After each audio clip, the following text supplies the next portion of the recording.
Fai Nabila akhirnya resmi dipersunting sang kekasih Rama Restu. Keduanya menggelar acara pernikahan pada Jumat 5 Mei kemarin di Surabaya, Jawa Timur.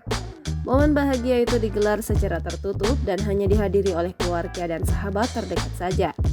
Fai Nabila pun membagikan potret dirinya dan Rama Restu yang sudah resmi menjadi suaminya pamer cincin pernikahan.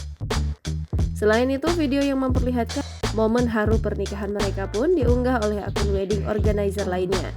Ternyata Rama Restu telah mempersiapkan sebuah kejutan untuk Fai Nabila sesudah prosesi ijab kabul berlangsung.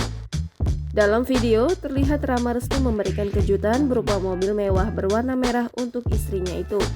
Disebutkan jika mobil tersebut merupakan idaman Fai Nabila.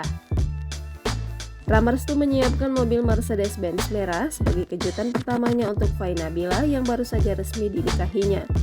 Tampak Fai Nabila tak kuasa menahan kebahagiaannya saat mendapatkan hadiah berupa mobil impiannya. Jangan lupa subscribe, share, komen, dan like ya!